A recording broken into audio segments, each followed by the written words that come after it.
welcome to another episode on Trending Talks.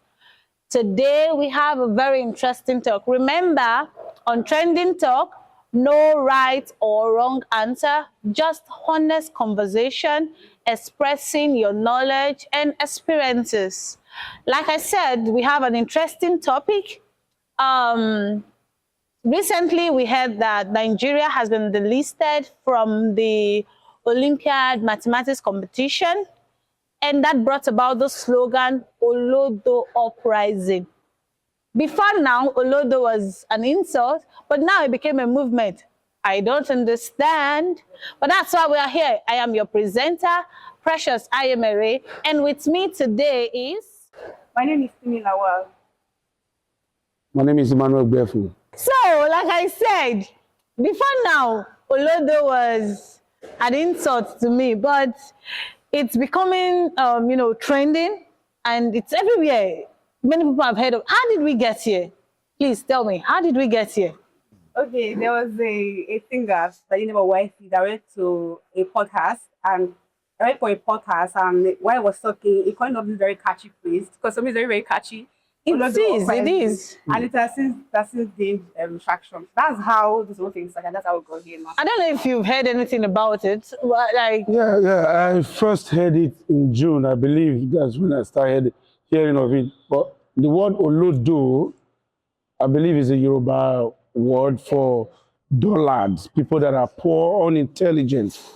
And this uprising that has come to be added to it, meaning that it's something that is taking up the trend, Olodo Uprising, and it's not good for our culture, as far as I'm concerned. Okay, so the educational system, because I know it is a catchy phrase that came about because of the value system of education. So is it we that are devaluing education, or education has no value for us? It goes both ways. Like, from your intro, like you said that that's very common knowledge that we have. Nigeria has been delisted from the Olympiad. We know that part of the news, but why? Because of lack of funding. The government stopped funding a mathematical competition that helped kids. That's tell you where our mind is at as a people. It's part of the education is no longer valuable. Even the people that are supposed to even push the education to us and make it valuable to us, they are not funding education. So that takes me back to our former generation before now. No, I like to add to what she said. Okay. When you use the word funding, it's not just the funding alone. The people who are to stand out there, are they ready? Are they well equipped? Do they study? There's never been a case of we are lacking students who are good at maths. Matter of fact, I believe that Nigerians know that we have some of the most capable people when it comes to books and education. Yes. So even our sports, it's very obvious that we have good sportsmanship. We have people who are prepared in sports, but they are still lacking funding. They will win a competition, and the government will take years to pay them their money. So lack of funding is happening in every single sector. Well, that's true. I give you that. Before now, in the older generation, many people name their children after teachers. That's to show their level of interest or value for education. Yeah, but now, it seems like, I don't know what to call it, content or the people they see has affected their way of seeing education. Compared to this generation, what would you have to say? Well, if you look at it, just like you have earlier said, in those generations, in our time, because I belong to that breed, our parents used to, even want their children to look like the teachers. They'll name the child's name after the name of the teacher or a particular teacher whom they like, But there is a shift in paradigm as a result of maybe they are now looking at the fact that people who are educated are no longer getting money. Yeah, so people now, the young ones now, they want it quick. Yes, they want it quick. Let me use that word. They want it quick. No patience, nothing. Patient endurance is swept under the carpet. So those days we used to be patient. We read a lot. You know, we are very vast. You know, YC said something that viral entertainment and performative ignorance are gaining ground. You know, he said we have shifted from Yao culture to what he called Pella culture. And saying that even his statements and what he has said gets rewarded online. He gets more money compared to scholarships. So how do you now explain to us that education has more value when we can see all these things? Okay, first of all, it is when he made that statement, it is the people who were trying to, it was the Olodo that said, when they were trying to debunk what he was saying and make the entire things go viral. Because Okay. most this small person who's educated and well to do, who is intelligent and can read, that will see or hear such a statement and watch such a video and will like, something is wrong here. Yes. What did you do that? So the people who are like, some of the people that are the Exactly. Olodo, so they were not That's my push it. point. So that them trying to prove him wrong ended up proving him right because you cannot fight such a statement because if you look at it, it's very, very correct. It's glaring. Like what he was saying before that back in the day, people like to, people admire teachers, people like to name their children after teachers. It was just something of a surface level, if you ask me. Because in as much as people loved teachers as at then, people didn't want to be like teachers. There was a statement that I grew up learning that teachers used to use ruler. No, not then. You said then, but teachers were well paid then. Compared to now. Compared to now, this But is now that people doesn't want to be like regardless, teachers because of the money that comes from it. It's not like teachers were well paid. They just like the money was better, the economy was What better. are you saying? No. We're talking teachers about were the not value of money then was quite high. Okay, now look at it.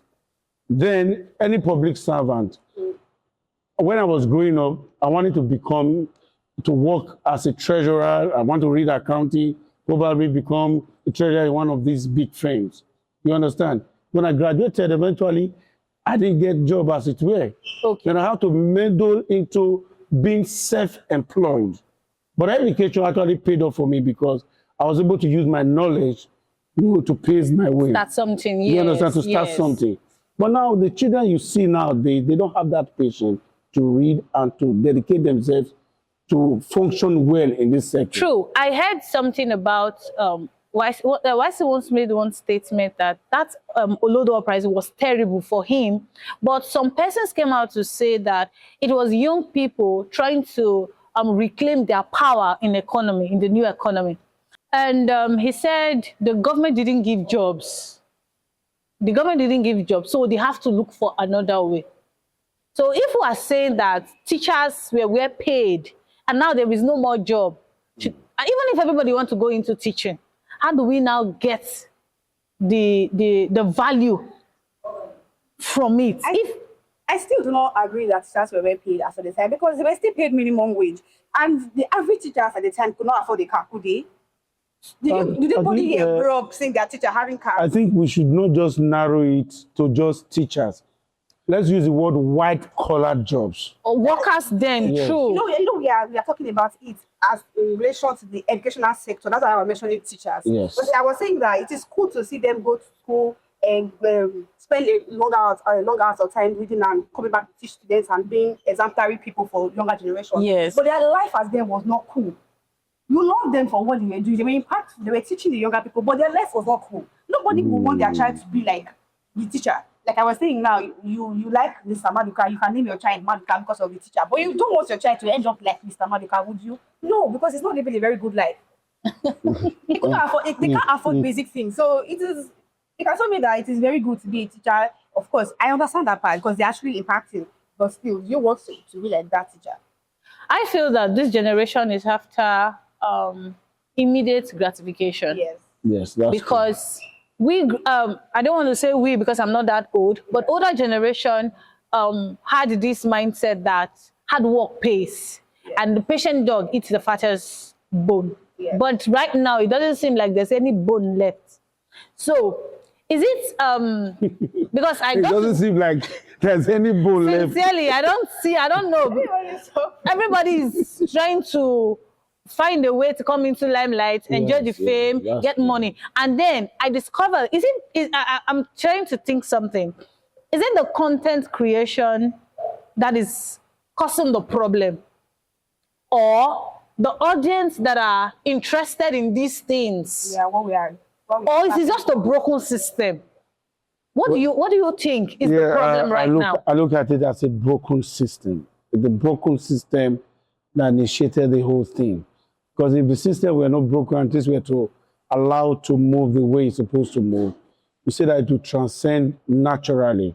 But as it is now, people are malnourished already. So at the end of the day, people are now celebrating mediocrity over what is actually intellectual. So you feel in Nigeria we're celebrating failure? No, when you're talking about things like that, it goes two ways. There's the content and there's you that is tapping for it. Yes, so that's the content creator and the audience. Yes. So if the content creator itself is not even the problem. That's why name dropping is not an issue here. No. It is we as the content creators, what are they giving out? That's what they say. For the public to consume. The same media space where you find such content. They're educative content there. True. I feel we share what we appreciate. If who's giving attention to that one, yes. That's why it keeps thriving. If you stop giving it attention, it will die. Because I noticed something in Facebook. If you follow a particular content, you get more of such content. And that informs. That's why your social media page is called feed. That's whatever you feed yourself. That's what people showing. Good. Now, do you know that what you hear goes a long way in forming your life? So that means we are all coming to the agreement that it is the. Yes. Is it our system? We are society. We are happy for those things. We are happy for it. We are watching. We are sharing it. The system is broken. If there were mechanisms to checkmate, to checkmate these things, the information that goes online. Yes, no regulating body. Exactly, that's what I'm trying to say. I feel because everything just goes online, and then we are confused daily. I don't think a regulation body is needed for social media. I just think that we have to be very introspective as a people. Everybody has a fundamental human right. You cannot tell me that. Oh, I cannot. So yeah, what I was saying that when it comes to regulate social media, you cannot tell somebody that don't post your body, because let's say for instance you're well endowed, don't post your body on social media. It is because they post it because you are seeing it. There's always somebody at the other end. So now if there's nobody there, you just said something. Yes, they post it because you are seeing it. Yes. If there was a law guiding the size of person, that supposed to be from 18 years or so age, that's able to see such content. You understand what I'm saying now? Do you know that a 6-year-old has more this? I don't know how nature does it, that and a 6-year-old child, you give that child a phone, he uses it even more than the mother. Yeah. It goes into every part of the phone, the system. You understand? Now, such child at 6 years already know how to read, then start feeding his eyes with wrong information. You understand? Yes, sir. Okay. So, beyond coming online to argue, beyond posting other content to counter other content, what do you think schools, government, parents, anybody, what should we do to bring value to education, to give bring that pride back to education? I think it still goes down to education, because everything pushes back to education. We need to educate our children on what they need to do. It's not all content that are really good content. It's not all information that are really good information. We need to verify this information. And as parents, we have a role to play in guiding our children on the use of mobile phones, because that is the transcend of mobile phone. That's where it came from. The Olodo Uprising came from the mobile phone from 2000 to 20th centuries upward, and it has infiltrated the system. So we have a role to play on that. I very much disagree with the fact that technology has played a role. Of course it has, but that's not one of the problems, or one of the. I'm not cutting you, but technology is supposed to assist and advance our knowledge, even help our education. Yeah, I'm not writing up technology. Like I told somebody, that AI does not come to replace knowledge, but it only comes to enhance knowledge. So, but what I'm interested in knowing right now is, what should we do? The government, parents, what should we do? Let's start from government, because as a political state that we are as Nigeria, every single thing is politically motivated. Let's start from what politicians or what the government can do. Let's look at our secondary schools, for instance. Now, the average Nigerian secondary school students doesn't even know what a computer look like. They have computer hall, computer room where it is locked. They don't even see it. Just like that place is computer school or Okay. computer class.